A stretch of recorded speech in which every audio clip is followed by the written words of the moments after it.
boa noite a todos. Quero agradecer esse convite do Centro Loyola, da professora Maria de Lourdes, para estarmos juntos nessa noite, falando um pouco sobre o panorama geográfico das terras de Israel no período do Novo Testamento. Eu sou o padre Fábio Siqueira, como a Mônica me apresentou, sou vigário paroquial da paróquia Nossa Senhora da Cabeça na Penha, doutor em Teologia Bíblica, professor da PUC e também da nossa Escola Diaconal Santo Efrem, e já há alguns anos aqui na Arquidiocese sou vice-diretor das escolas Mater Ecclesiae. Antes de projetar os slides para dar início à nossa temática de hoje, eu gostaria de fazer uma oração inicial. É o Salmo 121, 120, né? 121 para quem usa as traduções oriundas do hebraico, como a Jerusalém, 120 para quem usa as traduções providas da Vulgata, da 70. Em nome do Pai, do Filho e do Espírito Santo. Amém. Ergo os olhos para as montanhas, de onde virá meu socorro? Meu socorro vem do Senhor, que fez o céu e a terra. Não deixará teu pé tropeçar, o teu guarda jamais dormirá. Sim, não dorme nem cochila o guarda de Israel. O Senhor é teu guarda, tua sombra. O Senhor está à tua direita. De dia o sol não te ferirá, nem a lua de noite. O Senhor te guarda de todo mal, Ele guarda a tua vida. O Senhor guarda a tua partida e chegada, desde agora e para sempre. Glória ao Pai, ao Filho e ao Espírito Santo, como era no princípio, agora e sempre. Amém. Em nome do Pai, do Filho e do Espírito Santo. Amém. Bom, vou projetar agora aqui os slides para vocês.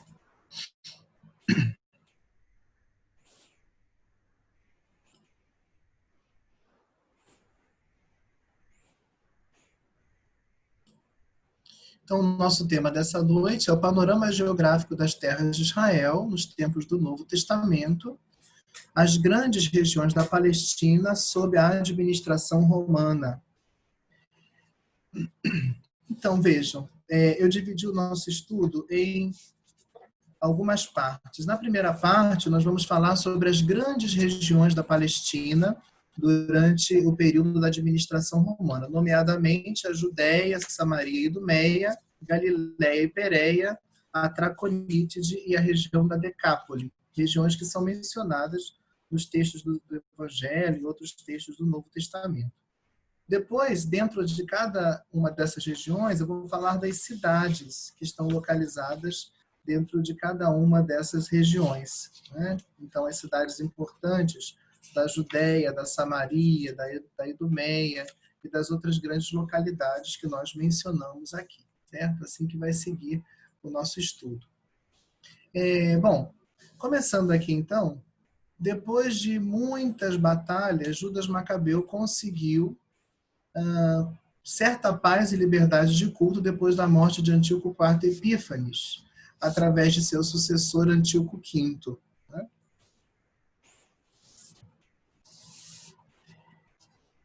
E então, durante um certo tempo, nós vamos ter uma dinastia judaica governando essa região da Palestina, a chamada dinastia dos Asmoneus, até que depois essa região vai cair nas mãos de Antípatro e depois de Herodes Magno, que vai conseguir o título de rei e que vai governar toda essa região da Palestina, deixando depois os seus domínios para os seus filhos, que vão ser os seus sucessores no governo dessa grande região. Então, com a morte de Herodes Magno, Arquelau, que era um dos seus filhos, vai governar a Judéia por um certo período de tempo, do ano 4 a.C. até o ano 6 depois de Cristo.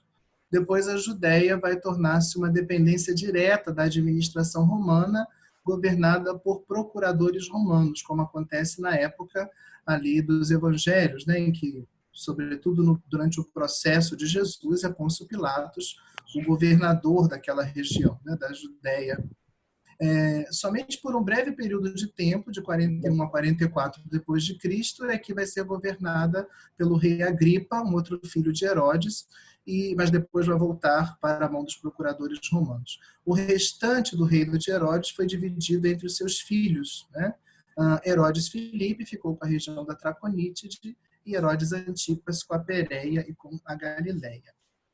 Vocês podem ver aqui no mapa, que está projetado, está um pouco pequeno, mas essas principais regiões, essa grande região marcada em vermelho, que é a região da Judéia, que está bem aqui no centro,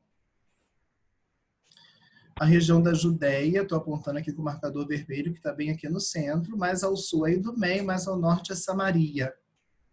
Depois nós temos a região da Galileia, mais ao norte, a região da Decápole, que pega grande parte da Transjordânia, né?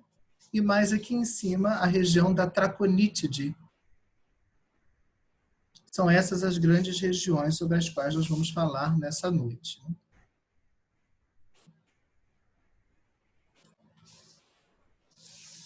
Então vamos lá. A primeira grande região, a região marcada em vermelho no mapa anterior, que é a região da Judéia, Samaria e Idumeia. Então, como nós falamos um pouquinho antes, após a morte de Herodes Magno, que era um idumeu, a gente vai falar um pouco daqui a pouco quem eram os idumeus, é um povo que foi convertido ao judaísmo por João Hircano, que foi um dos primeiros reis asmoneus, ali no século II antes de Cristo, né? Ele fez com que os idumeus se convertessem à força, né? Circuncidando-os e anexando a sua região aos seus domínios. Então, essa ampla região foi governada por Arquelau, um dos seus filhos, né? Que governou durante o período que vai do ano 4 a.C. até 6 depois de Cristo. Arquelau é nomeado lá em Mateus 2:22. Mateus afirma que Arquelau reinava na Judéia, por isso Maria e José vão habitar na região da Galileia, né? Pode ser que ele tenha herdado por um breve tempo o mesmo título que seu pai, de rei, mas os outros filhos de Herodes vão ser sempre chamados de tetrarcas, que era o título que os romanos davam para quem governava a quarta parte de uma região e que tinha uma espécie de função de um príncipe, ou seja, não era propriamente um rei, mas uma espécie de um príncipe regente, que atua numa determinada região de domínio romano, exercendo as funções de um rei, mas sem a independência que um autêntico rei teria, né? Herodes Magno tinha muito mais independência do que depois os seus filhos, que vão administrar essas grandes regiões, né? A região da Idumeia, que está aqui bem ao sul da Judéia, essa região foi anexada ao reino dos judeus por João Hircano, que governou de 134 a 104 a.C. É um dos descendentes dos Macabeus, um dos reis da dinastia que nós chamamos de Asmoneia, né? Ele era o terceiro filho de Simeão, que era irmão de Judas Macabeu, e fez grandes expansões no domínio judaico da Palestina. Ele conquistou a Samaria, destruiu o templo dos samaritanos do Monte Garizim, fez circuncidar à força os idumeus, que habitavam no sul, que eram os antigos edomitas, que depois do exílio babilônico tinham sido transportados para essa região ao sul da Judéia, né? Ele consegue estender os seus domínios para além das fronteiras que ele já tinha e anexa essa grande região, a região da Idumeia, aos seus domínios. Isso faz João Hircano no período que vai do ano 134 a 104 a.C., que é o período em que ele governou a Palestina, né, como um dos asmoneus. Depois nós temos a região mais ao norte, a chamada região da Samaria. A origem dos samaritanos é muito discutida entre os estudiosos, né? Nós temos a região da Samaria e os que são chamados samaritanos porque habitam a região da Samaria, mas nós temos também os samaritanos como grupo religioso. Por exemplo, em João 4, Jesus se encontra com uma mulher que é chamada samaritana, que inclusive coloca para Jesus uma questão: onde é que se deve adorar, se é no Monte Garizim ou se é em Jerusalém, né? Então, a origem dos samaritanos é objeto de muita discussão entre os estudiosos. O livro dos Reis apresenta a origem dos samaritanos por ocasião do exílio do Reino do Norte, promovido pela Assíria no ano 722 a.C. A Assíria teria deportado os habitantes do Reino do Norte e trazido para aquela região, que corresponde mais ou menos à região da Samaria do tempo do Novo Testamento, habitantes de 5 localidades diferentes, que chegando àquela região não sabiam adorar o Deus da terra e começaram a realizar um culto um pouco sincrético, né? cultuavam seus deuses, mas aprenderam também a cultuar Adonai para tornar a sua existência naquela terra uma existência pacífica. Pode ser que provavelmente seja uma forma do livro dos reis depreciar esses habitantes do Reino do Norte, uma vez que entre o sul e o norte havia muitas questões, como a gente percebe ali pelo livro dos reis. Historicamente, a gente tem as informações dadas por Flávio Josefo, que é um historiador judeu importante. Flávio Josefo diz que os samaritanos surgiram na época de Esdras e Neemias, enquanto grupo religioso. Esdras e Neemias adotavam medidas bastante rigoristas, exigiam que os judeus que eram casados com mulheres estrangeiras devolvessem essas mulheres, se fossem babilônicas, se fossem babilônias, que deixassem essas mulheres na Babilônia ou em outras regiões e voltassem para Jerusalém, não mais casados com essas mulheres estrangeiras. E com essas medidas rigoristas de Esdras e Neemias não teria concordado um sacerdote judeu, que então teria se retirado para a província da Samaria, era então uma província persa nesse período, e lá teria constituído uma forma de culto já vista, muito particular, né? Tendo o Pentateuco como escritura fundamental e procurando observar essa escritura, inclusive mais tarde construindo um templo no Monte Garizim. Por isso o samaritano coloca a Jesus essa pergunta de onde se deve adorar, se em Jerusalém ou no Garizim. Parece que esse grupo eles eram chamados os observantes. A palavra observantes em hebraico diz chamarim, do verbo chamar, observar. E essa palavra, de uma certa forma, servia para causar certa confusão entre os observantes, os chamarim ou shemarim, e entre os habitantes da região de Samaria, que era a região chamada Shomron, os samaritanos, né? Então, é preciso fazer essa distinção entre os que habitam a região de Samaria, a população que habita essa região de Samaria, e os samaritanos enquanto grupo religioso. Enquanto grupo religioso, havia essa rivalidade com os judeus do sul, porque eles consideravam o culto que os samaritanos praticavam um culto distorcido, uma vez que eles erigiram outro lugar de culto, quando o único templo deveria ser Jerusalém, e constituíram um judaísmo desconexo de Jerusalém e do judaísmo que ali se vivia. Né? Por isso que havia tanta disputa entre judeus e os samaritanos enquanto grupo religioso na época de Jesus. Os samaritanos subsistem ainda hoje. Né? Eles têm um Pentateuco, a gente chama de Pentateuco samaritano, que corresponde não à totalidade, mas é muito próximo do Pentateuco como nós temos na nossa Bíblia, e inclusive realizam ainda alguma espécie de sacrifício animal, por exemplo, durante a Páscoa, né, eles a celebram com o sacrifício do cordeiro no Monte Garizim. Então essa é a primeira grande região, uma região composta pela Judéia, que está aqui ao centro, pela Samaria, né, e havia rivalidade entre judeus e samaritanos, mas não entre os simples habitantes da Samaria, mas os samaritanos enquanto grupo religioso, e a Idumeia, que é essa região mais ao sul, que corresponde à região dos antigos Edomitas, e que foi depois por João Hircano anexada aos seus domínios, e os idumeus foram circuncidados à força, tornando-se judeus, mas não porque de fato haviam nascido judeus, mas porque João Hircano os incorpora, não só política, mas também religiosamente aos seus domínios. Né? Por isso Herodes Magno e seus filhos nunca vão ser bem vistos pelos judeus, porque eles, na verdade, não são judeus de verdade, né? São estrangeiros convertidos ao judaísmo na época de João Hircano, que procura estender os domínios do seu reinado. Né? A Judéia, que está aqui ao centro, ela é marcadamente apresentada nos evangelhos como o lugar da Páscoa de nosso Salvador. Ali vão se dar os acontecimentos gloriosos da sua paixão. A gente vê que os evangelhos narram a atividade de Jesus na Galileia, e depois Jesus desce para a região da Judéia, onde se dão os acontecimentos gloriosos da sua paixão. É interessante que os evangelhos falam sempre de subir, como o evangelho de Lucas, por exemplo. Né? Jesus subia a Jerusalém. Né? Embora Jerusalém esteja num ponto geograficamente elevado, mas esse subir é muito mais do que simplesmente uma indicação geográfica, é uma indicação espiritual também. Né? Para Jerusalém sempre se sobe, independente da posição geográfica onde eu esteja, porque Jerusalém é o centro das promessas de todo o Antigo Testamento, né? E é a capital ali da Judéia. Né? Mesmo com o fim do reinado de Arquelau, no ano 6 depois de Cristo, quando a Judéia e toda essa região também da Samaria e da Idumeia vão ficar sob o domínio romano, a Judéia, que é o centro, ainda goza de uma certa autonomia política, porque o sumo sacerdote vai herdar o título de etnarca, que é o governador, ou uma espécie, não diríamos de governador, mas uma espécie de soberano de uma determinada etnia, né? Então, por isso, o sumo sacerdote vai ter sempre grande influência nas questões políticas que envolvem ali aquela região ao centro da Judéia, né?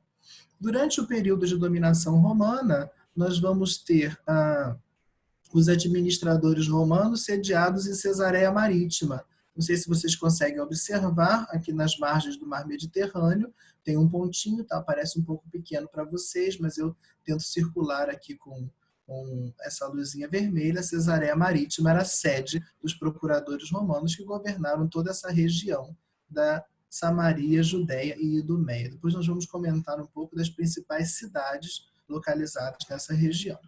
Mais ao norte, nós temos a região da Galileia, e aqui o Lago de Genezaré, também chamado de Mar da Galileia, ou Lago de Tiberíades, né? Porque Tiberíades era uma outra cidade aqui às margens do mar, né? Então, temos aqui o Lago de Genezaré, Mar da Galileia ou de Tiberíades, e a região norte, que é a região da Galileia, né? A Galileia e a Pérea, né? Que estão aqui nessa região. A Galileia e a Pérea ficavam sob a jurisdição de Herodes Antipas. Herodes Antipas morre no ano 39 depois de Cristo, era irmão de Arquelau, também um dos filhos de Herodes Magno, né? Ambos eram filhos de Herodes Magno com uma mulher samaritana chamada Maltace. Foi ele também que fundou a cidade de Tiberíades, na Galileia, em homenagem ao imperador Tibério. A Galileia é uma região muito antiga. Provavelmente ela aparece mencionada pela primeira vez no documento do século XV a.C., que é uma lista de cidades da época do faraó Tutmoses III. No Antigo Testamento, ela é chamada de Galila. Ela é mencionada, por exemplo, em Juízes 20, versículo 7, também no primeiro livro dos Reis, no capítulo 9, versículo 11, em Isaías 8, 23, né? Embora algumas vezes a Bíblia de Jerusalém traduza esse termo como distrito, né? Mas é a referência a essa região da Galileia, né? Outras vezes ela é chamada de Galilá, como no segundo livro dos Reis, capítulo 15, 29. Lá em Juízes 12, 23, Josué 12, 23, ela também é mencionada, né? A expressão para a Galileia, né? O termo tem sua origem numa raiz hebraica que significa algo esférico, redondo, que gira ou se enrola. Por extensão, o termo pode indicar uma circunscrição. Por isso que, às vezes, a Jerusalém, ao invés de traduzir pelo nome próprio, Galileia, traduz como distrito ou como região, né? Segundo alguns estudiosos, no período asmoneu, que é aquele período do século II e I a.C., quando dominam os reis judeus que têm origem lá em Judas Macabeu e na sua família, essa região teria sido habitada por itureus convertidos ao judaísmo e por judeus que migraram para lá em períodos posteriores. Ela é muito citada no Novo Testamento, a Galileia. O Evangelho de Marcos é o lugar onde Jesus exerce com sucesso o seu ministério em oposição ao que acontece em Jerusalém e na Judéia, né? Em Marcos 16, 7, os apóstolos devem encontrar o ressuscitado na Galileia. No Evangelho de Mateus, nós também encontramos certa tensão entre a Galileia e Jerusalém. Em Mateus 2, 22, José parte para a Galileia com Jesus e Maria, a fim de protegê-los de Arquelau, que governava na Judéia. É de lá, da Galileia, que Jesus vem para ser batizado no Jordão.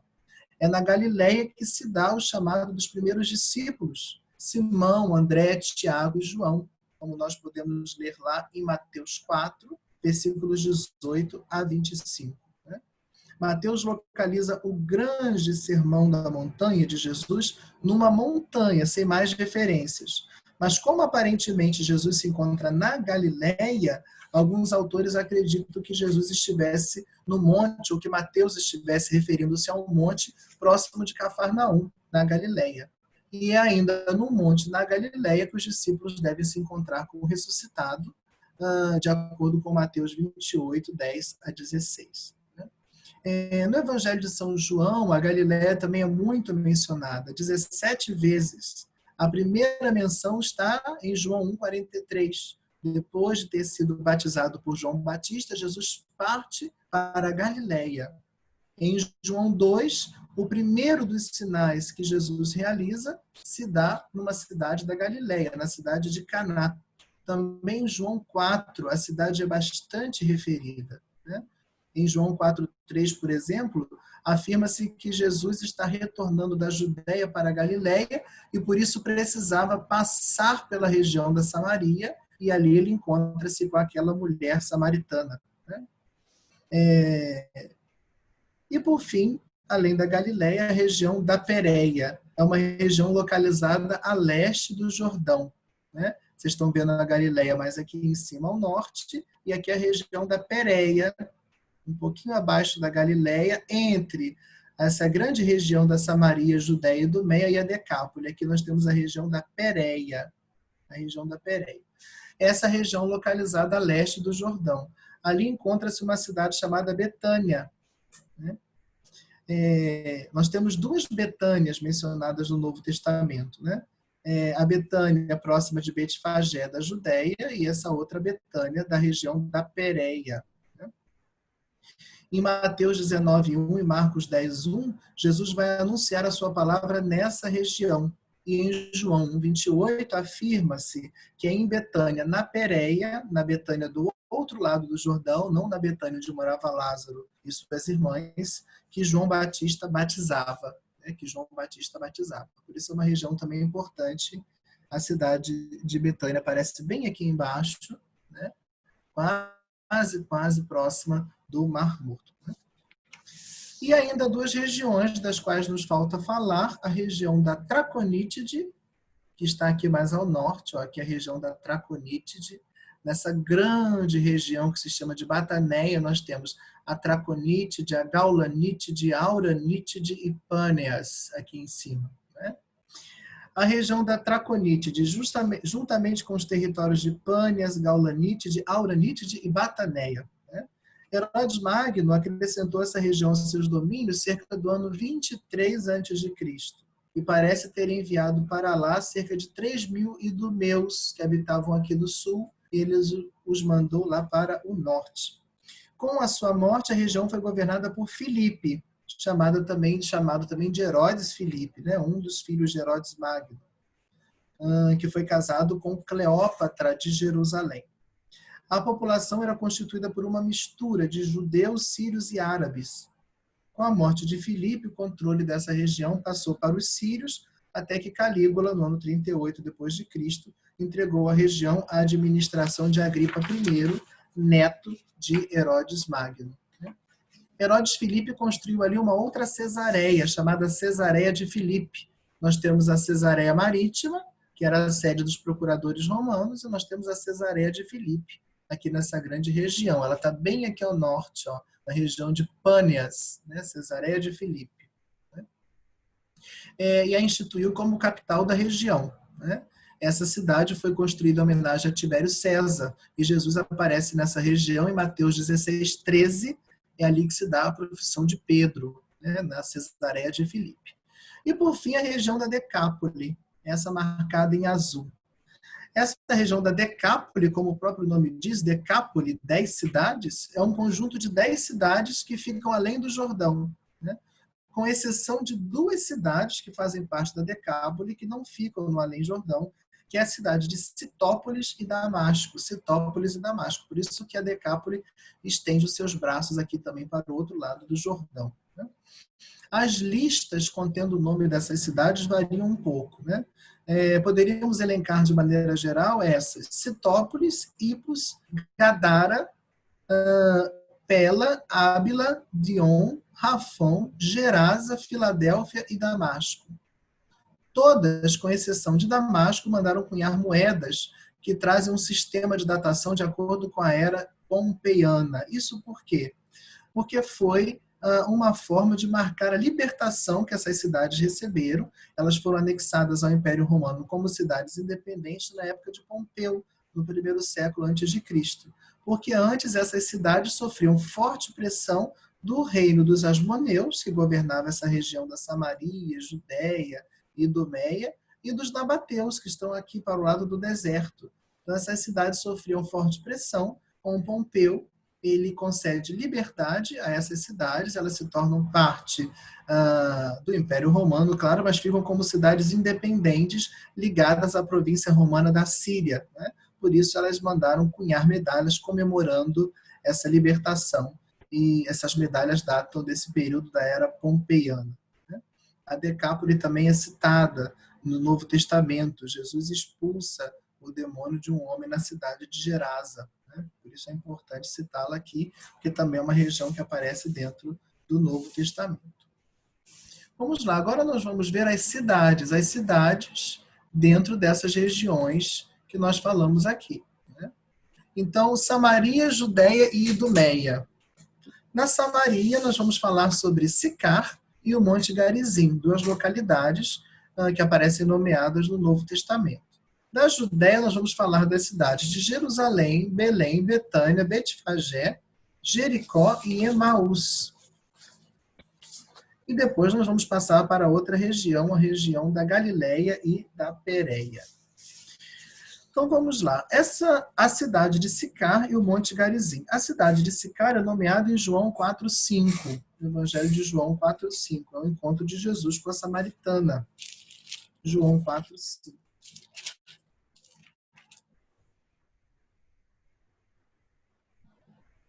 Eu vou ler a partir do versículo 1, tá?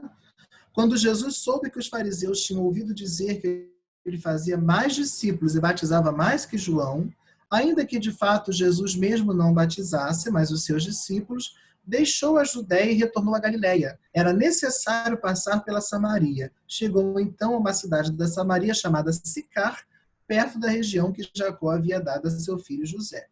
Ali se achava a fonte de Jacó. Fatigado da caminhada, Jesus sentou-se junto à fonte. Era por volta da hora sexta. Uma mulher da Samaria chegou para tirar água. E aí se dá todo aquele diálogo entre Jesus e a samaritana que nós conhecemos bem de João 4. Né? Então, Sicar, a cidade nomeada em João 4. Ali Jesus se encontrou com a samaritana junto ao poço de Jacó. Acredita-se que o local possa ser a antiga cidade de Siquém, que é nomeada no Antigo Testamento, ou a atual cidade de Ascar.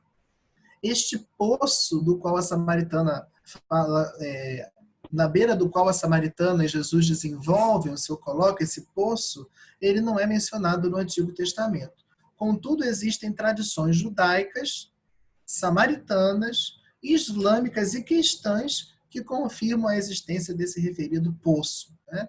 Ele está localizado hoje numa igreja ortodoxa que fica entre o Monte Ebal e o Monte Garizim. Sicar está ali no meio, entre esses dois montes, né? O Monte Ebal e o Monte Garizim. Então, o Monte Garizim, ele é mencionado algumas vezes no Antigo Testamento, como no livro do Deuteronômio, por exemplo, e é mencionado também ali em João 4, quando a samaritana pergunta a Jesus onde se deve adorar, se em Jerusalém ou no Monte Garizim, né? O monte fica a sudoeste da antiga cidade de Siquém, bem em frente ao Monte Ebal. Neste monte, durante o governo de Sambalá II da Samaria, provavelmente no início ou na metade do quarto século antes de Cristo, é que um sacerdote sadocita, fugindo daquelas medidas rigoristas de Esdras e Neemias, né, ele vai fundar um templo dissidente daquele templo de Jerusalém. Segundo 2 Macabeus 6:2, os gregos o transformaram num lugar de culto pagão, fazendo com que ele fosse transformado num templo dedicado a Zeus hospitaleiro. Depois, mais tarde, no ano 128 a.C., este templo foi destruído por João Hircano. Em torno ao ano 70 depois de Cristo, cerca de 11.600 samaritanos foram assassinados no topo do monte quando os romanos invadiram toda a região. No século II depois de Cristo, o imperador Adriano reconstruiu esse templo dedicado a Zeus, e no século V depois de Cristo, o imperador Zenão expulsou os samaritanos do monte construiu ali uma igreja dedicada à Mãe de Deus, a Theotokos. Os samaritanos, em retaliação, destruíram depois a igreja. Essa foi reconstruída e fortificada por Justiniano no século VI depois de Cristo. Foi depois arrasada pelos árabes no século VII depois de Cristo. Os samaritanos hoje possuem uma sinagoga próxima à cidade de Nablus, que é a antiga Siquém, e celebram anualmente algumas de suas festas no Monte Gerizim, como, por exemplo, a celebração da Páscoa. Se nós procurarmos vídeos no YouTube, vamos ver lá a Páscoa dos samaritanos celebrada no Monte Gerizim.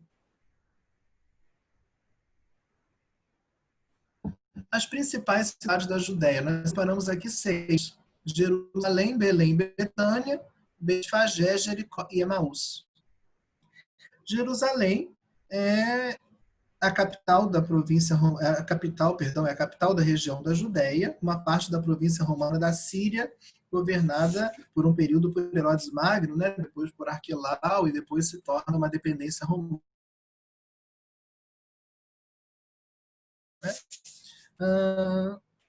Eu esqueci de passar esse slide. Ó. Mostra bem o Monte Gerizim, o Monte Ebal, Siquém e aqui Jerusalém. Na cidade encontram-se 3 colinas. O Ofel, onde Davi teria construído inicialmente a cidade, aqui onde eu estou marcando em vermelho. O Monte Sião e o Monte Moriá, onde estava erguido o templo. Onde estava erguido o templo, aqui chamado de Monte do Templo. Segundo as tradições judaicas, o lugar onde estava erguido o templo, o antigo Monte Moriá, teria sido o lugar do sacrifício de Abraão em Gênesis 22.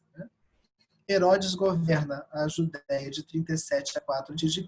e é ele quem reforma e amplia completamente o templo de Jerusalém, construindo também ali um grande palácio próximo da porta de Jafa, ou porta de Jope.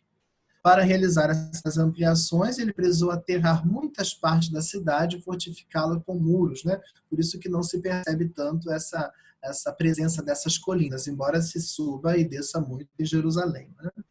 Com a sua morte, o governo passa primeiro para o seu filho Arquelau, depois para a mão dos procuradores romanos, cuja sede ficava em Cesareia Marítima. Né? O governo de Jerusalém vai ficar nas mãos do Sinédrio, dos sumos sacerdotes, e os judeus estão ali divididos em vários grupos, né? Saduceus, fariseus, os essênios que vão se retirar para Qumran, né? Os elotas, né? E muitos conflitos internos havia entre eles e também conflitos com Roma. Né?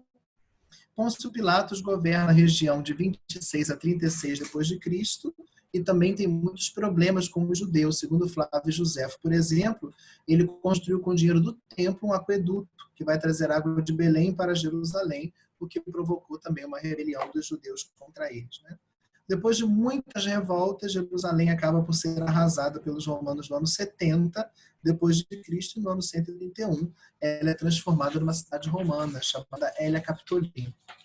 A cidade centro de todas as promessas do Antigo Testamento é mencionada 140 vezes no Novo Testamento. Né? Na obra de Lucas, por exemplo, tanto no Evangelho quanto no Atos dos Apóstolos, só ali Jerusalém é nomeada 89 vezes. Lucas dá grande destaque para a cidade de Jerusalém. O templo de Jerusalém é proeminente no Evangelho de Lucas. É lá que Jesus é apresentado. Aos 12 anos, Jesus se encontra no templo de Jerusalém, Lucas 2, 41, 50. Em Lucas 19, Marcos 11, João 2, Mateus 21, Jesus aparece purificando o templo, ou seja, expulsando dele os vendilhões. Né? E muito emblemática é aquela passagem de Jesus em Lucas, onde ele lamenta sobre Jerusalém. Lucas 13, versículos 34 a 35. Lucas 13, versículos 34 a 35.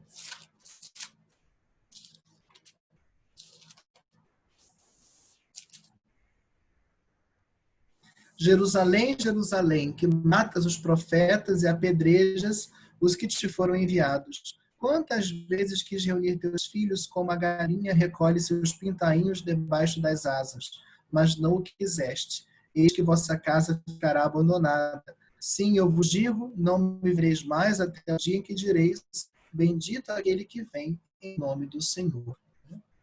É em Jerusalém que se consuma a Páscoa de Cristo. Para lá voltam os discípulos de Emaús a fim de anunciar que haviam encontrado o Senhor no caminho, Lucas 24, 33, e Jesus ressuscitado diz aos discípulos que eles devem aguardar em Jerusalém a vinda do Paráclito. Lá acontece também a manifestação pública da igreja em Pentecostes, Atos 2, e Paulo diz que vai a Jerusalém, Gálatas 1:18, para ver Cefas e para apresentar o evangelho que ele anuncia aos apóstolos tidos como colunas. Então, uma cidade central, tanto na perspectiva do Antigo quanto do Novo Testamento. A segunda cidade mencionada, Belém. O nome da cidade significa a Casa do Pão. É a cidade de duas personagens importantes do Antigo Testamento, Elimelech e Noemi. Para esta cidade retornar junto com Noemi e Ruth, bisavó de Davi. Elimelech e Noemi migram para os campos de Moab durante uma grande fome, mas depois eles retornam. E quando eles retornam, ou melhor, quando Noemi retorna, porque Elimelech e seus filhos morrem em Moab, retorna com ela uma de suas noras, Ruth, bisavó de Davi, que vai ser nomeada na genealogia de Jesus. É a cidade de Davi também. Segundo Miqueias, é a cidade de onde virá o Messias, Miqueias 5, versículos 1 a 3. E segundo Mateus 2:1, é o local de nascimento do próprio Cristo. Em Lucas 2, encontramos a explicação desse fato. José teve de subir à cidade de Jerusalém, porque ele era da família de Davi, a fim de fazer o recenseamento junto com Maria. Nesta ocasião nasce Jesus, a fim de que se cumprisse a palavra que o Senhor havia dito pelo profeta Miqueias. Aí vem a citação de Miqueias 5, versículo 1. Betânia. O Novo Testamento menciona duas Betânias. A Betânia da Pérea, onde João batizava, segundo João 1:28, e a Betânia da Judéia, que é uma cidade vizinha a Betfagé e a Jerusalém, residência Marta, Maria e Lázaro, amigos de Jesus. Ficava próxima, ficava a cerca de 6 quilômetros de Jerusalém. E Mateus 26:6 e Marcos 14:3 localizam em Betânia a unção de Jesus feita pela misteriosa mulher, que entrando na casa de Simão o leproso, unge Jesus em vista da sua sepultura com um perfume de grande valor. Nos capítulos 11 e 12 de João, Jesus vai a Betânia, primeiro para ressuscitar Lázaro, João 11, e depois, 6 dias antes da Páscoa, ungido em vista da sua sepultura também por Maria, irmã de Lázaro, João 12, versículos 1 a 11. Betfagé é uma pequena localidade citada nos sinóticos, Mateus 21:1, Marcos 11:1 e Lucas 19:29. Mateus 21:1.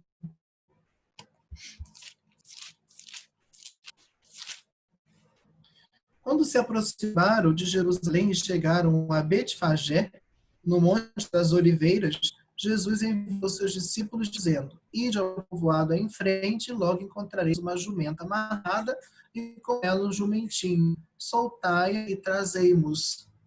Então aqui é Betfagé. Seria uma pequena vila situada no monte, bem próxima ao Monte das Oliveiras.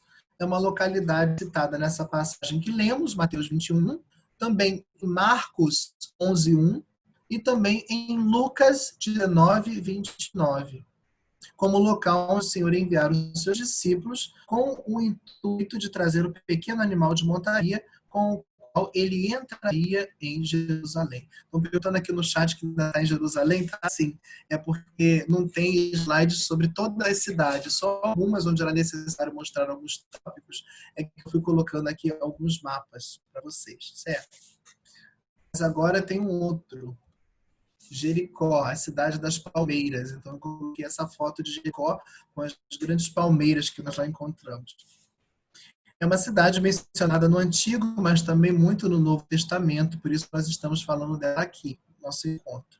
Encontram-se vestígios de uma cidade circundada por muros, muito mais antiga que a ocupação israelita, cerca de 6.800 anos antes de Cristo. existem vestígios da ocupação ali da localidade de Jericó. Está a noroeste de Jerusalém. A moderna Jericó está a 35 quilômetros de Jerusalém. É uma das zonas agrícolas mais ricas do Oriente Médio. Ela é nomeada 7 vezes no Novo Testamento. Mateus 20, 29, Marcos 10, 46, Lucas 10, 30, Lucas 18, 35, Lucas 19, 1 e na carta aos Hebreus, no capítulo 11, versículo 30.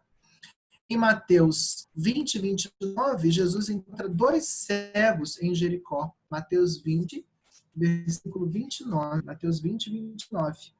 Enquanto saiu de Jericó, uma grande multidão o seguiu. E eles, 2 cegos, sentados à beira do caminho, ouvindo que Jesus passava, puseram-se a gritar: Senhor, filho de Davi, tem compaixão de nós.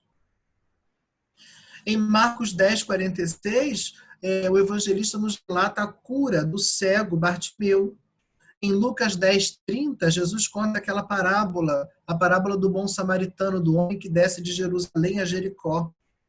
E mais à frente, em Lucas 18, 35, é relatada a cura de um cego na mesma cidade. Em Lucas 19, Jesus entra em Jericó e lá se encontra com Zaqueu, aquele cobrador de impostos, que depois vai converter-se. E por fim, em Hebreus 11, 30, faz-se a memória da queda das muralhas de Jericó, relatada no livro de Josué, Josué 6. E dessa região, a última cidade, a cidade de Emaús. Eu coloquei esse mapinha aí, está em inglês, mostrando as 3 localidades possíveis para Emaús, porque não há uma unanimidade acerca da localidade da Emaús citada no Novo Testamento. Então, não há consenso entre os estudiosos a respeito da localização da cidade de Emaús. Existem 2 variantes do texto de Lucas 24, 13. A que é aceita pela Bíblia de Jerusalém e que fala de uma Emaús a 60 estádios de Jerusalém, o que parece mais plausível para que os discípulos possam ter ido e voltado no mesmo dia. E uma variante textual que nós encontramos em outros manuscritos, que fala de uma Emaús que ficava a 160 estádios de Jerusalém, muito mais distante. Segundo essa variante, a Emaús do Novo Testamento seria a Emaús Nicópolis, atestada na Antiguidade como lugar de peregrinação cristã, por Jerônimo e Eusébio. Estudiosos modernos são mais inclinados a aceitar a localização de Emaús a 60 estádios de Jerusalém, na moderna cidade de El Kubeib, cerca de 11 quilômetros em linha reta de Jerusalém. Né? Então, aqui, olha, várias localizações de Emaús, de acordo com a história da pesquisa. Não é? Essa Emaús mais distante, chamada de Emaús Nicópolis, é atestada como lugar de peregrinação. São Jerônimo fala dela, Eusébio de Cesareia também. A localização de Emaús aqui se dá por uma variante de Lucas 24, 13, que falava que a cidade ficava a 160 estádios de Jerusalém, bastante distante, para que se pudesse ir e voltar no mesmo dia. Né? Segundo o texto hoje aceito de Lucas 24, 13, aceito na Jerusalém, por exemplo, Emaús não ficava a 160, mas a 60 estádios de Jerusalém, muito mais perto, 11 quilômetros. Então, por isso, podia-se ir e voltar no mesmo dia. Né?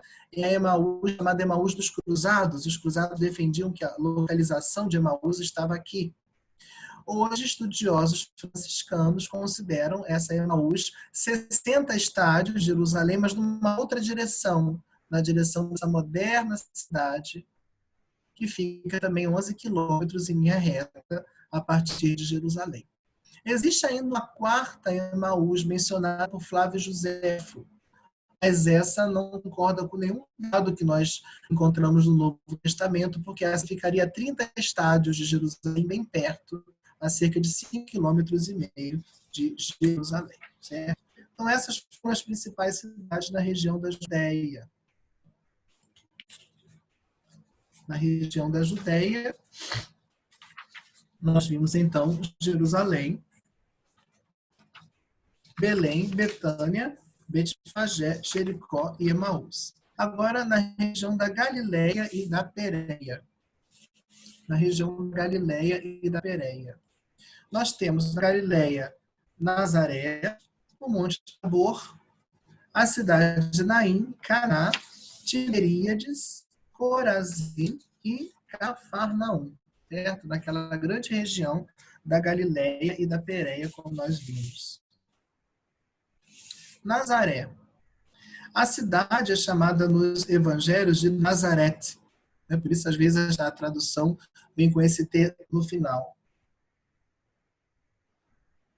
Ela é mencionada em Mateus 2, 23, Mateus 21, 11, Lucas 1, 26, Marcos 1, 9. Duas vezes é chamada de Nazara. Marcos 4, 13, perdão, Mateus 4, 13 e Lucas 4, 16. É a mesma cidade de Nazaré, mas chamada com um nome diferente, Mateus 4, 13 e Lucas 4, 16, Nazara. É uma cidade que não é mencionada no Antigo Testamento. Maria é de Nazaré, o anjo Gabriel lhe é enviado nessa cidade, lá segundo Lucas 1, 26. Mateus 2, 23, se afirma que Jesus vai morar em Nazaré para se cumprir o que foi dito pelos profetas. Ele será chamado Nazareno. É um texto difícil de entender, Mateus 2, 23, porque não existe essa citação nos profetas. Ele será chamado Nazareno, muito menos de um Messias vindo da cidade de Nazaré. Né? Alguns autores acreditam que talvez o evangelista esteja pensando em duas coisas, duas possibilidades. Ou no termo nazir, que significa um consagrado, alguém que faz um voto a Deus. Né? Esse termo aparece lá em Juízes 13, Sansão era um nazir, a sua mãe havia feito um voto desde o ventre materno, por isso de nazir, nazireu, ou nazareno. Outros pensam que, como Mateus fala que Jesus vai morar em Nazaré para cumprir isso que foi dito pelos profetas, que Mateus esteja pensando na profecia de Isaías 11, 1, que é a profecia do rebento. Rebento em hebraico disse Netzer. Então é um termo bem parecido. Netzer, Nazareno. Isaías 11, 1. Um ramo sairá do tronco de Jessé, um rebento brotará de suas raízes. É um texto messiânico que fala de um rebento. Rebento disse em hebraico Netzer. Então, alguns pensam que talvez Mateus esteja se referindo a essa profecia de Isaías. Ele foi morar em Nazaré para cumprir isso que foi dito pelos profetas. Ele será chamado Nazareno. O transfundo hebraico aqui do termo, né? Ele será chamado Netzer. Ele será chamado rebento. Né?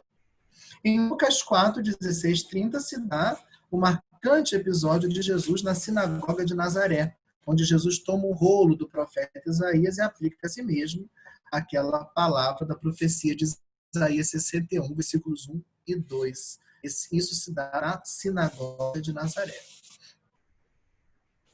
Aqui o Monte Tabor, uma outra localidade importante mencionada no Novo Testamento. Ele está localizado na Galileia, no Vale de Jezreel, e ele tem cerca de 588 metros de altitude. Ele é mencionado no Antigo Testamento, no livro dos Juízes, capítulo 4, versículo 6. Em 1 Samuel 10, 3, fala do carvalho do Tabor. No Salmo 88, versículo 13, fala-se dos montes Hermon, mais ao norte, bem mais alto, e o Monte Tabor. O nome Tabor aparece ainda no primeiro livro das Crônicas, capítulo 6, e em Oséias 5, que fala da rede armada no Tabor. Né? O topo do monte foi um grande platô de cerca de 1 quilômetro por 400 metros, e acredita-se que duas referências bíblicas possam indicar alguma forma de culto sobre o Tabor no Antigo Testamento. A primeira é Deuteronômio 33, 18, 19. O monte onde são oferecidos sacrifícios de justiça seria o Monte Tabor, na fronteira do território de Issacar. E a segunda referência seria Oséias 5:1, que fala de uma rede estendida sobre o Tabor. Pode ser que fosse uma referência a algum tipo de culto pagão que se tornava para os israelitas uma rede estendida sobre o Monte Tabor. Segundo a tradição cristã, porque o Monte Tabor não é nomeado, mas segundo uma tradição cristã, esse seria o monte sobre o qual Jesus se transfigurou. O monte não é nomeado no Novo Testamento, mas a tradição viu a transfiguração sobre o Monte Tabor. A transfiguração está relatada lá em Mateus 17, versículos 1 a 8, e seus paralelos, Marcos 9, 2 a 8, e Lucas 9, 28 a 26. Ainda algumas outras cidades dessa região, que eu não coloquei aqui nos slides. O próximo é sobre a Traconítide. A cidade de Naim, que é mencionada lá em Lucas 7, 11, onde Jesus ressuscita o filho de uma viúva. É uma pequena vila da Galileia, nomeada só ali no Novo Testamento. Ali Jesus ressuscita o filho daquela viúva tocando o esquife, né, e ordenando que ele se coloque, que ele volte à vida. Né? Temos a cidade de Caná, que é mencionada em João 2, em João 4 e em João 21. Em João 2, é o primeiro dos sinais que Jesus realiza em Caná da Galileia, transformando a água em vinho para as bodas. Em João 4, 6, acontece o segundo dos sinais de Jesus, a cura do filho do funcionário real. E em João 21, 2, a cidade é indicada como local do nascimento de Natanael, um dos 12. Caná fica situada ao norte de Nazaré. São indicadas pelo menos 3 possíveis localizações para a cidade. A arqueologia indica 3 possíveis localizações para o que teria sido a Caná dos tempos do Novo Testamento. Né? O lugar que os cristãos reconheceram como a Caná do Novo Testamento está localizada a noroeste de Nazaré, onde nós temos a igreja de Caná. É um importante lugar de peregrinação desde o século IV. Da Basílica da Anunciação em Nazaré até a Igreja Católica de Caná são cerca de 9,5 quilômetros. Uma quinta cidade é a cidade de Tiberíades, a cidade de Tiberíades. Esta foi construída por Herodes Antipas, cerca do ano 20 depois de Cristo, para ser a capital do seu reino.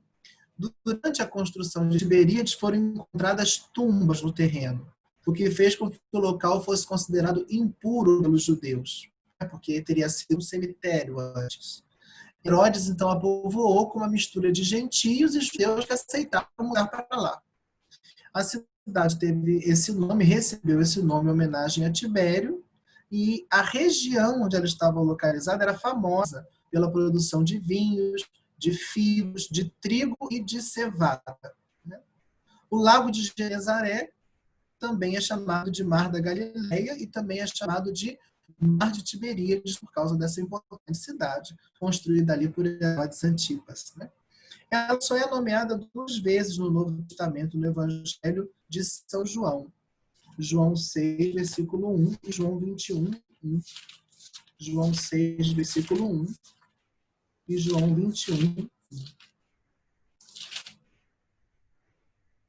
Depois disso, passou Jesus para o outro lado do mar da Galileia, ou de Tiberíades. E 21, 1. Depois disso, Jesus manifestou-se novamente aos discípulos às margens do mar de Tiberíades. O nome da cidade aparece ali como dando nome ao mar, mar de Tiberíades. Não se fala que Jesus entrou em Tiberíades, mas que alguns barcos vinham de Tiberíades e que Jesus atravessou para o outro lado do mar da Galileia, ou de Tiberíades. Outras 2 cidades, Corazim e Cafarnaum. Corazim é mencionada junto com Betsaida, mas Betsaida fica numa outra região, na região da Traconítide. Vamos falar dela um pouquinho mais à frente. Mas aqui Corazim e Cafarnaum. Corazim. Corazim é nomeada sempre junto com Betsaida no Novo Testamento. 2 passagens, Mateus 11, 21 e Lucas 10, 13. São passagens paralelas. Ai de ti, Corazim, ai de ti, Betsaida, porque se em Tiro e Sidônia, cidades dos pagãos, na região da Fenícia, tivessem sido realizados os milagres que em vós se realizaram, há muitos se teriam arrependido, vestindo-se de silício e cobrindo-se de cinza. E o paralelo em Lucas 10, 13. Ai de ti, Corazim, ai de ti, Betsaida, pois se em Tiro e Sidônia tivessem sido realizados os milagres que em vós se realizaram, há muito teriam se convertido, vestindo-se de cilício e sentando-se sobre cinzas. Jesus lança esse ai sobre a cidade, juntamente com Betsaida, da região da Traconítide. O Senhor afirma que nas cidades pagãs de Tiro e Sidônia, se lá tivessem sido feitos os milagres que nessa cidade foram realizados, eles teriam se convertido. É uma cidade que fica perto de Cafarnaum, e não há como saber quais seriam esses milagres, porque a cidade não é mais nomeada no Novo Testamento, senão nessa lamentação que Jesus faz sobre ela. E, enfim, terminando essa região da Galiléia e da Pérea, a cidade de Cafarnaum. Essa cidade está situada às margens do Mar da Galiléia, cerca de 35 quilômetros de Nazaré. Segundo Mateus 4,13, Jesus saiu de Nazaré e foi morar em Cafarnaum. Essa cidade é nomeada nos 4 evangelhos. Mateus 8,5, Mateus 11,23, Marcos 1,21, Marcos 2,1, Marcos 9,33, Lucas 4,23 e em João, no capítulo 2, no capítulo 4, no capítulo 6. Vamos ler algumas dessas passagens? Mateus 8,5.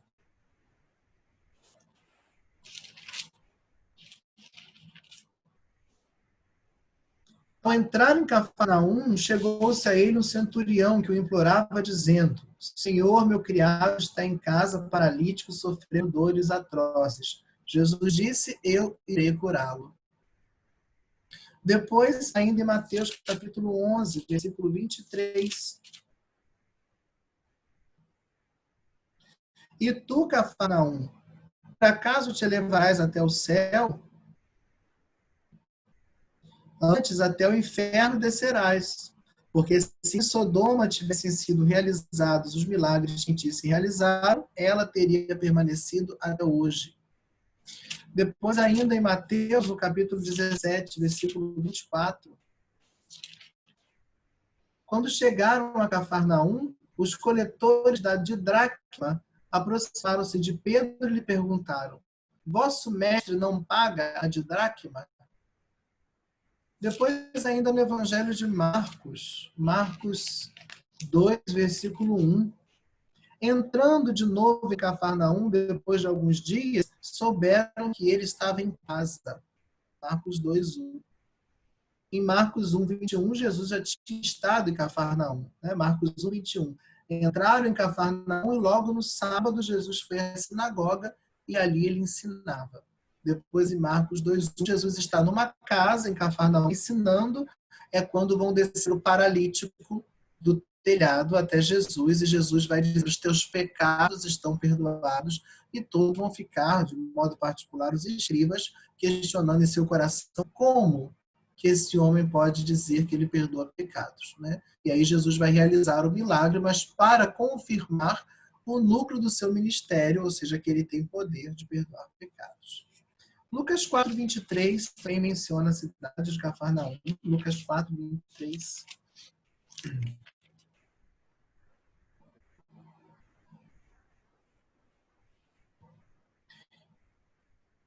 Ele, porém, disse: certamente me citareis o provérbio: médico, cura-te a ti mesmo. Tudo que ouvimos dizer que fizeste em Cafarnaum, faz também aqui em tua pátria. E João, algumas passagens do Evangelho de João, como João 2:12, por exemplo, e João 4:46. João 2:12. Depois disso, desceram a Cafarnaum, ele, sua mãe, seus irmãos e seus discípulos, e ali ficaram alguns dias. E João 4:46.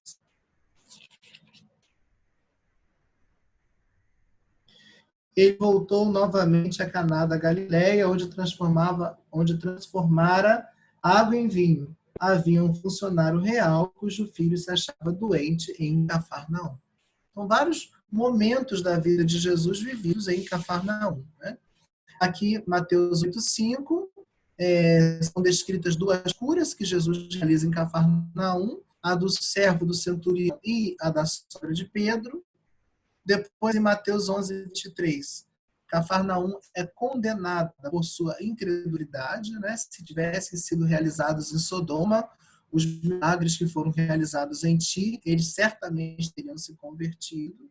Por isso, Jesus afirma que Sodoma será tratada com menos rigor no dia do juízo. Né? E em Lucas 4, 23, quando Jesus reporta o pensamento dos seus ouvintes na sinagoga de Nazaré, dizendo que eles gostariam que se realizasse ali os mesmos milagres que havia feito em Cafarnaum. Então, Cafarnaum é uma cidade onde Jesus realizou grandes gestos, a ponto de dizer que se em outros lugares tivessem sido feitos os mesmos milagres que ali foram feitos, esses lugares teriam se despertado para a fé. Né? Cafarnaum tem uma sinagoga, porque tanto em Marcos 1, 21, quanto em João 6, 59, Jesus aparece ensinando na sinagoga de Cafarnaum. Não se sabe muito sobre a ocupação de Cafarnaum. Escavações trouxeram à tona uma sinagoga do século II depois de Cristo, e talvez essa possa ter sido construída sobre os restos da sinagoga que existia na época do Novo Testamento, e a qual faz referência os textos de Marcos 21 e João 6, 59. Agora, na região da Traconítide, falta-nos ver a região da Traconítide e a região da Decápole.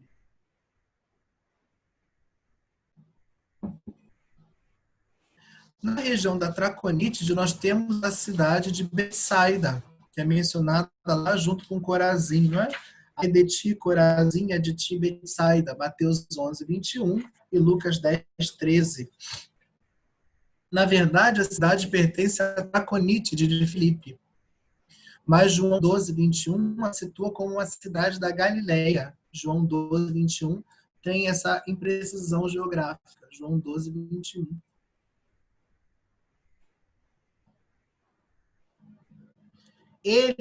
Eles aproximaram-se de Filipe, que era de Betsaida da Galileia, e pediram: Senhor, queremos ver Jesus. E aí Filipe vem a André e lhe diz. André e Filipe o dizem a Jesus, e Jesus responde: é chegada a hora em que será glorificado o Filho do Homem. Então aqui fala de Betsaida da Galileia, João 12, 21. Mas, na verdade, Betsaida situa-se na região da Traconítide de Herodes Filipe.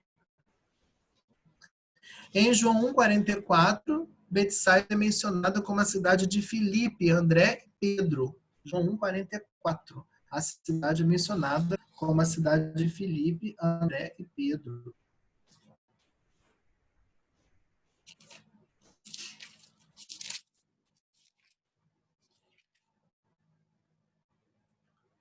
No dia seguinte, Jesus resolveu partir para Galiléia e encontrou Filipe. Jesus lhe disse: segue-me. Filipe era de Betsaida, a cidade de André e de Pedro. Betsaida foi, em primeiro lugar, uma pequena vila de pescadores, situada à margem do Mar da Galileia. Mais tarde, Filipe, tetrarca da Traconítide, vai construir ali uma grande cidade, chamando-a de Iúlias, em homenagem à filha de César Augusto. Acredita-se que o lugar da antiga vila de pescadores seja a localidade moderna chamada de El Arad, bem na margem do Mar da Galileia. Mas depois a cidade construída por Filipe deve corresponder à atual Et-Tel, que é a antiga Iúlias, que aparece um pouco mais ao norte. Né? Se vocês olharem aqui no mapa, vão perceber aqui o Rio Jordão, aqui o Mar da Galileia, também chamado de Mar de Tiberíades, El Arad, a antiga vila de pescadores, aqui bem na beira do mar, inclusive com um moradouro, e depois um pouquinho mais ao norte, a cidade de Iúlias, que é chamada no Novo Testamento de Betsaida, né?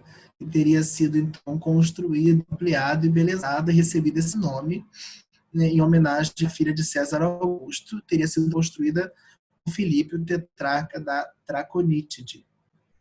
Betsaida é a cidade onde Jesus, além de ser a cidade de Filipe, André e Pedro, É a cidade onde Jesus cura um homem cego e alimenta nas suas redondezas cerca de 5.000 homens num deserto próximo a essa cidade. Duas passagens que nós vamos ler aqui.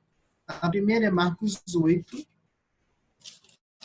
versículos 22 a 26. Marcos 8, versículos 22 a 26.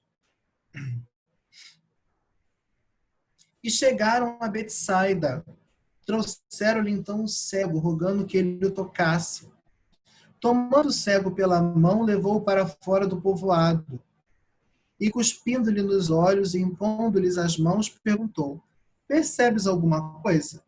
E ele, começando a ver, disse: Vejo as pessoas como se fossem árvores andando. Em seguida, ele colocou novamente as mãos sobre os olhos do cego, que viu distintamente e ficou restabelecido, e podia ver tudo nitidamente e de longe. E mandou para casa, dizendo: Não entres no povoado. É também nessa cidade que Jesus alimenta cerca de 5.000 homens, nas redondezas dessa cidade. Segundo lá, Lucas 9, versículos 10 a 17. Lucas 9, versículos 10 a 17, a multiplicação dos pães segundo Lucas. Ao voltarem, os apóstolos narraram-lhe tudo o que haviam feito. Tomou-os então consigo e retirou-se à parte, em direção a uma cidade chamada Betsaida. As multidões, porém, percebendo isso, foram atrás dele e, acolhendo-as, falou-lhes do reino de Deus e aos necessitados de cura restituiu a saúde.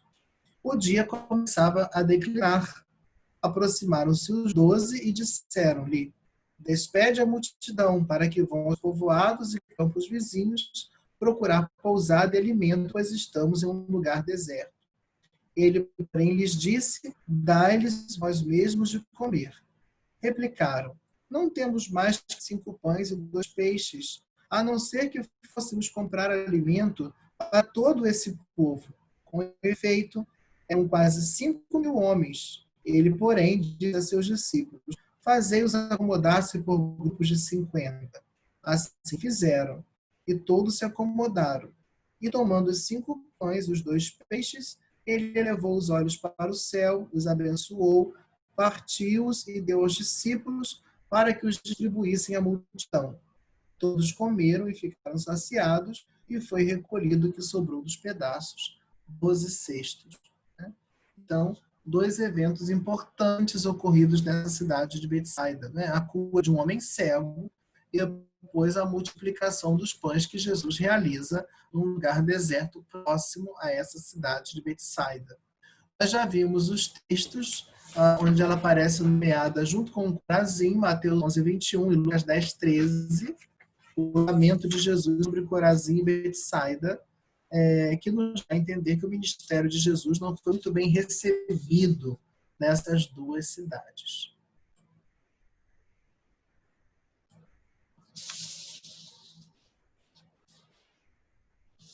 Vamos lá. Com relação às cidades da Decápole, nós temos 2 que são mencionadas no Novo Testamento. A cidade de Gerasa e a cidade de Damasco. A cidade de Gerasa. Gerasa é uma das cidades independentes da Decápole, fundada por Alexandre de Marcos 5:1, Lucas 8:26 e Lucas 8:27. Ali Jesus realizou o exorcismo de um homem que estava dominado por uma legião, segundo Marcos 5:9.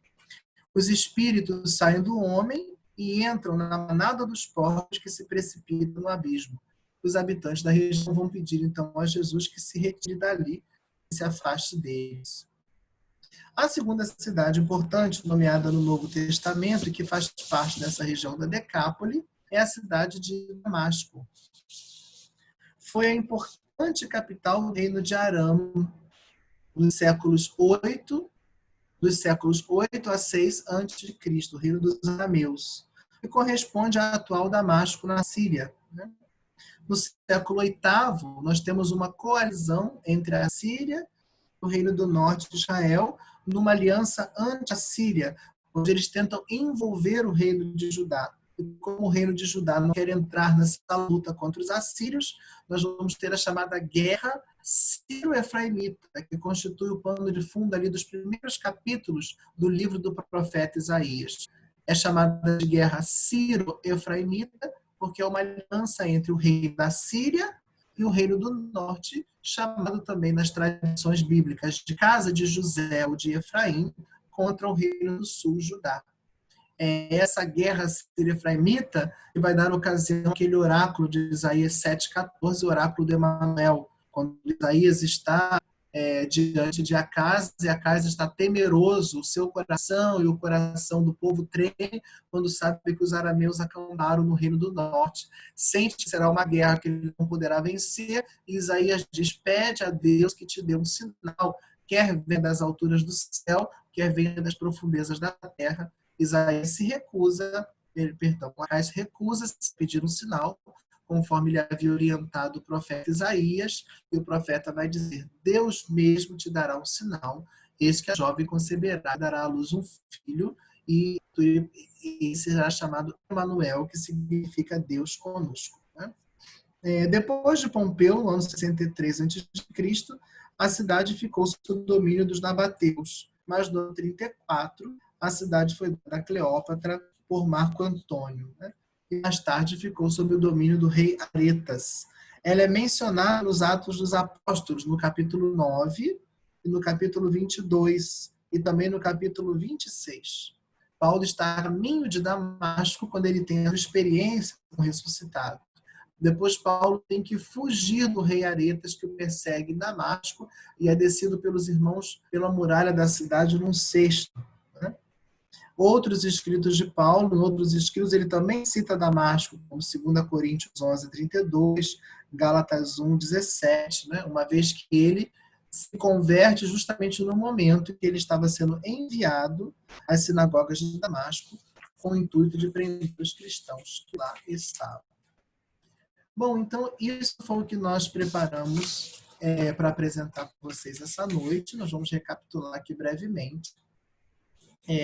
Enquanto a Mônica nos ajuda com a preparação das perguntas, né? Porque através das perguntas a gente pode agora preencher qualquer eventual lacuna, qualquer dúvida que tenha ficado durante a apresentação. Bom, então nós apresentamos primeiro, voltando a esse mapa inicial, as grandes regiões da Palestina sob Herodes Magno.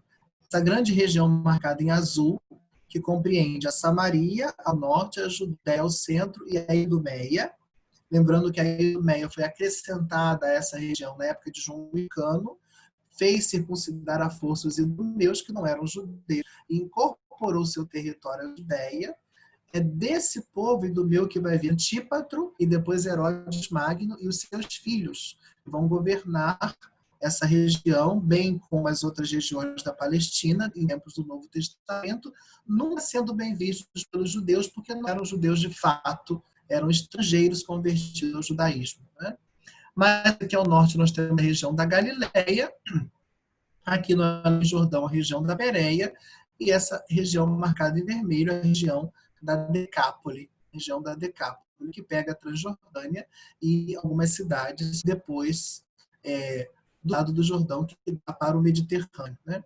Por isso que a grande região da Judéia, Samaria e Idumeia vai ser governada por Herodes Magno, depois da sua morte, no ano 4 a.C., vai ser governada por Arquelau até o ano 6 depois de Cristo, mas as múltiplas revoltas judaicas fazem com que Arquelau seja tirado e a região fique sob o domínio de um procurador romano residente em Cesareia Marítima. As outras regiões ficam divididas para os seus filhos, a Galileia Pérea para um de seus filhos e a Traconítide para outro de seus filhos. Depois vimos as cidades dentro das suas regiões. Na região da Samaria, Judéia e Idumeia, aquela grande região do mapa, vimos que existem algumas cidades importantes. Na Samaria e na Judéia, que são mencionadas no Novo Testamento. Cidades e localidades. Sicar e o Monte de Garizim, sobretudo ali em João 4, no diálogo de Jesus com a samaritana. Na Judéia, Jerusalém, Belém, Betânia, Betfagé, Jericó e Emaús. Depois, na região da Galileia e da Pérea, onde a primeira parte do ministério de Jesus acontece, segundo Mateus, Marcos e Lucas, as cidades significativas, Nazaré, que é a cidade onde Jesus vai habitar com seus pais quando volta do Egito, o Monte Tabor, tido como lugar da transfiguração, Naim, a cidade onde Jesus ressuscita o filho de uma viúva, Caná, onde ele realiza o primeiro dos seus milagres, Tiberíades, Corazim, que é nomeada junto com Betsaida como um lugar onde Jesus realizou grandes sinais, sem que esses sinais sejam detalhados, mas pode-se perceber que foram muitos sinais em virtude do lamento que Jesus faz sobre essas cidades. Né? Se tivessem sido realizados tais sinais em cidades pagãs, eles teriam se convertido, mas vocês não se converteram.